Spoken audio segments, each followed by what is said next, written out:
Should I look up for this info in the YouTube?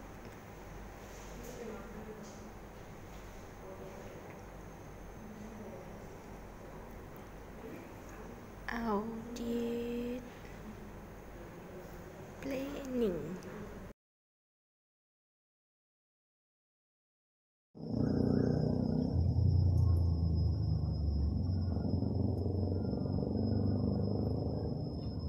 Okay guys, so do you know what an audit program is?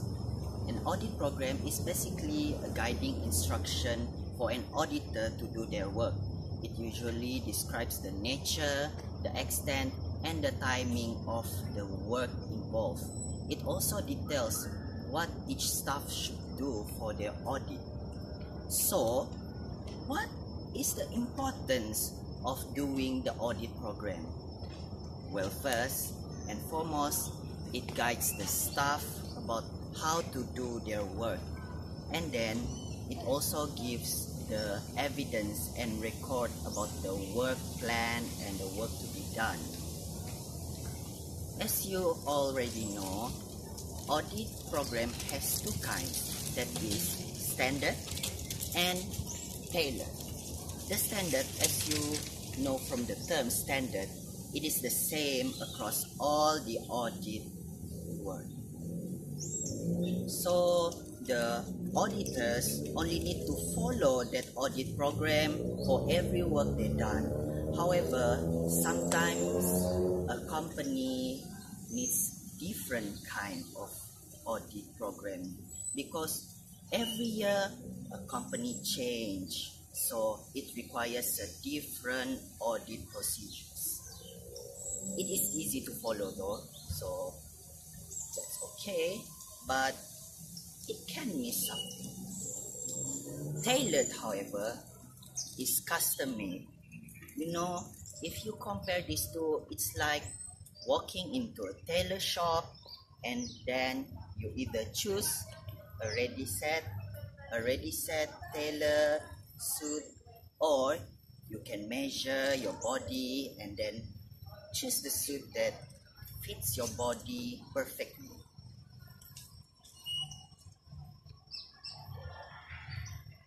The tailored one, it is specified straight to the audit work as per date. Some industries such as construction, banking and finance, they use this. They use the tailored audit program. It does know the scope of the work, the nature of the work. It is very detailed. However, it can sometimes miss some of the procedures that is very much required. One on to the next one, on to the next one, I'm on.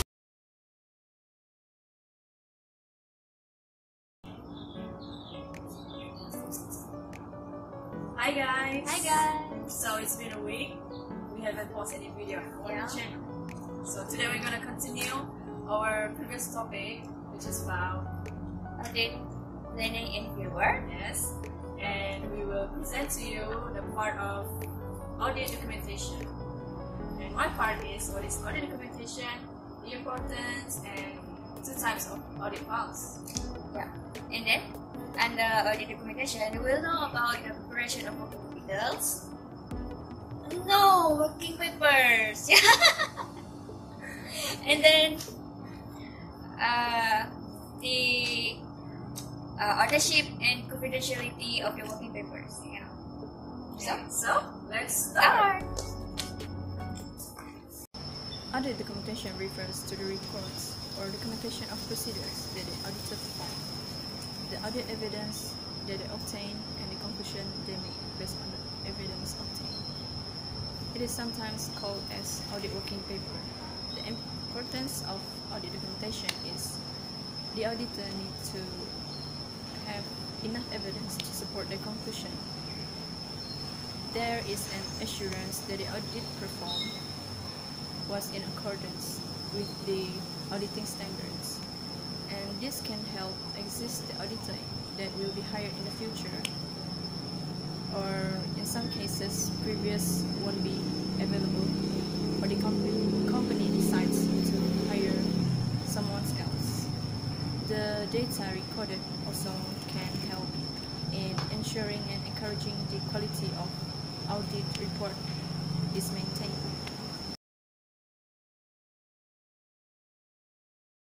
And there are two types of audit files. First is permanent files. Permanent files contain documents or matters of continuing importance of client business that will be required for more than one audit. It is also intended to be accessed repeatedly in successive audits to assist the audit team to conduct their tasks, and it includes engagement letter, new clients questionnaire, other legal documents, board minutes of continuing relevance, and some more. The second is current files. Current files contain information primarily related to the purposes of the current audit, and the purposes of current files is as an evidence of planning process, evidence of the auditor's understanding of the accounting and internal control system, and as analysis of transaction and balance. And current files includes audit programs, general information, working trial balance, and supporting schedules. So hi. So as you know, my part is the preparation of the working paper. Do you know what is a working paper? So let's begin. So working papers is the material that auditors prepare or obtain and retain in the connection with the performance of the audit. Working papers may be in the form of the data store on paper, film, electronic media, or other media. Okay, so let us proceed with the ownership of the audit working papers. The ownership is the fact or state at owning something. As we know, the working papers are the matters documented by the auditors, so they are his property.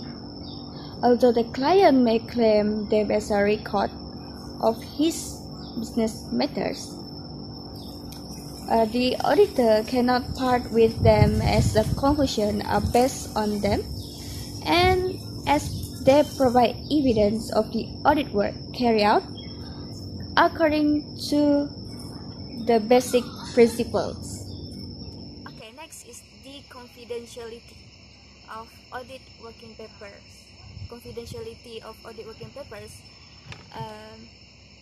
is the state of keeping or being kept secret of private working paper. As you know, the auditor has an ethical and, in some situations, a legal obligation to maintain the confidentiality of client information. This is because audit documentation often contains confidential client information. So, the auditor should adopt reasonable procedure to maintain this confidentiality of that information. Okay. Whether the audit documentation is in paper, electronic, or other media, the integrity and accessibility of the underlying data may be compromised if documentation could be altered, added to, or deleted without the auditor's knowledge, or could be permanently lost or damaged.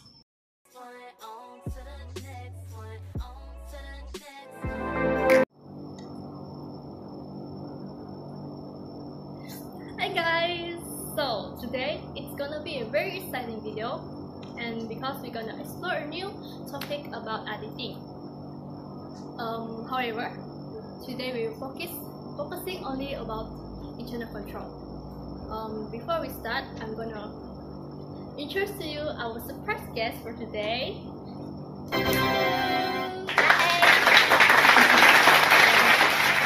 We're gonna divide our part into two. So I'm gonna do management and auditing responsibilities, objective of internal control, and okay, what's the other one? Think about it.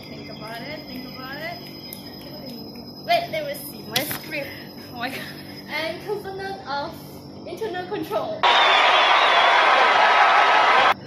Yes, and I will be explaining on evaluation of internal control, assessment and documenting the internal control, and lastly, the letter of management. Okay, we're gonna move on right now. Let's go! Okay, so the first one, I will explain to you the management and auditor's responsibilities. For management, they are responsible for preparing the financial statement, and the content of the financial statement are the decision of the management, and they're also responsible for establishing and maintaining the control environment. Okay, meanwhile for auditors, they're responsible for checking management financial statement and expressing their opinion on their fairness, which means that they are also responsible to perform evaluation and making recommendations for improved control. Okay, the second part is objective of internal control. There are three objectives which I have found. And the first one is reliability of financial reporting, and the second one is effectiveness and efficiency of operation, and the last one is compliance with laws and regulations. Okay, let's move on to the third part, which are the components of internal control. There are 5 components of internal control. First one is control environment. Second one is entities risk. And then information system, control activities, and the last one is monitoring of controls. I will explain it with details for you guys. First, for control environment. Control environment is an actions, policies, and procedures that reflects the overall attitudes of top management, directors, and owners of entity about its internal control and its importance. The second one is entities risk. Entities risk is management, identification, and analysis of risks relevant to the preparation of financial statement in accordance with accounting standards.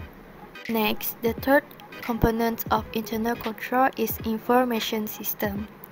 It is a method used to initiate, records, process and report an entity's transaction and to maintain accountability for related assets. The fourth component of internal control is control activities. It is a policies and procedures that management has established to meet its objectives for financial reporting. The last component of internal control is monitoring of controls. Monitoring of control is management's ongoing and periodic assessment of the quality of internal control performance to determine whether controls are operating as intended and are modified when necessary. Okay, that's it for me. I will pass it for our guest, Teslie, to explain more about internal control. Hi, as we mentioned earlier, I will be explaining about evaluation of internal control. In other words, it is an examination of the effectiveness of organizational internal control system. There are steps to be followed in evaluation process. The first step is, of course, you need to obtain an understanding about your client internal control system. Next step is you make a test control to find the risk area and then identify which area have to be audited.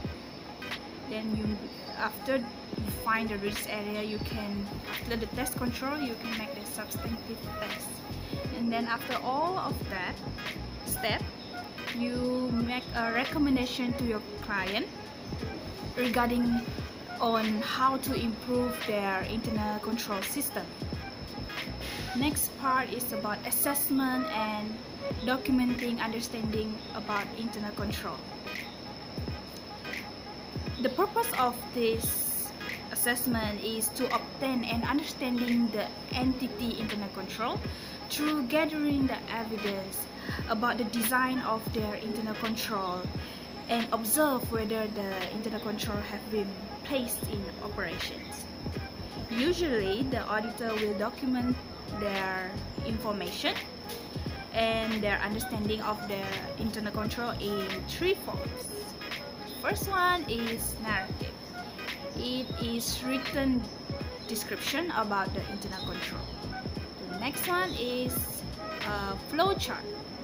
It is used in diagrammatic representation. It used diagrammatic representation of the client internal control. And the last method is internal control question. The last part of our topic today is letter of management.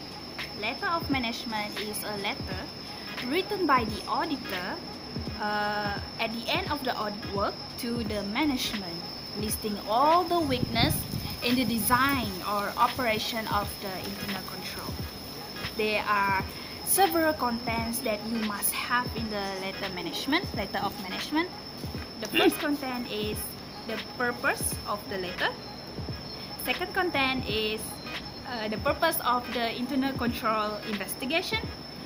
The next content is disclaimer or clause that the weaknesses notified are not necessarily all the weaknesses that may exist. Then you need to state the weaknesses in the letter of management. After that, you need to give recommendation for the improvement, and lastly you request information on remedial action. Okay guys, I think that's all from us for today, and we hope you enjoy our today's video, and we hope you can learn something from today's video.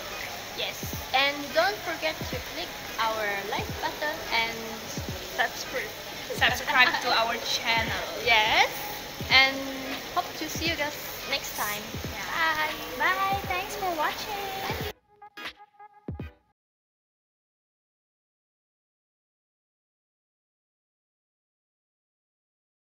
So that's all for audit documentation and audit program. Okay.